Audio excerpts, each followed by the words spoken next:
भारत में भूतिया किला के नाम से मशहूर भानगढ़ का किला। भानगढ़ किले का निर्माण मुगल सम्राट अकबर के दरबारी राजा भगवान दास ने करवाया था और उनके बेटे महादेव सिंह ने इसे अपना निवास बनाया था। यह किला 17वीं शताब्दी में राजस्थान में बनाया गया था। भानगढ़ का किला खंडर के रूप में दिखाई देता है, जहाँ पर ऊंची ऊंची दीवारें, टूटे हुए महल और मंदिर देखने को मिलते हैं, जो उसे एक रहस्यमय और डरावना रूप देते हैं। ये किला और आसपास का इलाका जंगल और पहाड़ों से घिरा हुआ है। दिन में पर्यटक इसकी वास्तुकला का आनंद लेते हैं, लेकिन रात के समय यह जगह भूतिया और डरावनी मानी जाती है, इसलिए वहाँ सूर्यास्त के बाद किसी को जाने की अनुमति नहीं है। ये किला एशिया के सबसे भूतिया स्थानों में से एक माना जाता है। माना जाता है कि रात में किले में आत्माएं और भूत घूमते हैं।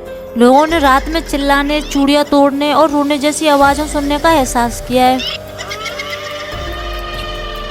रात में किले में जाने से डर लगता है और लोगों का मानना है कि जो रात में रुकता है वह अगली सुबह नहीं देख पाता। हालांकि अब तक कोई वैज्ञानिक प्रमाण नहीं मिला कि भूतों की मौजूदगी की पुष्टि करता हो। तो चलिए जानते हैं इसके पीछे की रहस्यमयी कहानी। ये कहानी तांत्रिक सिंघिया और राजकुमारी रत्नावती की है। कहा जाता है कि रत्नावती बहुत ही सुंदर थी और उनके विवाह का प्रस्ताव पूरे भारत के राजघरानों से आते थे। एक दिन जब वो अपनी सहेलियों के साथ इत्र खरीदने बाजार गयी तो एक तांत्रिक ने उन्हें देख लिया और उसे रानी रत्नावती बहुत ज्यादा पसंद आई और उन्हें भस्म करने के लिए उसने काले जादू से इत्र की शीशी में मोहिनी मंत्र भर दिया ताकि रानी रत्नावती भी उसे पसंद करें। लेकिन रत्नावती उसकी चाल समझ गई और इत्र एक चट्टान पर फेंक दिया और जैसे ही वो चट्टान इत्र से सनी वो लुढ़कती हुई तांत्रिक के ऊपर जा गिरी और उसकी मौत हो गई। और मरते मरते उसने भानगढ़ किले को श्राप दे दिया कि वहाँ कभी भी कोई इंसान दोबारा नहीं बस पाएगा।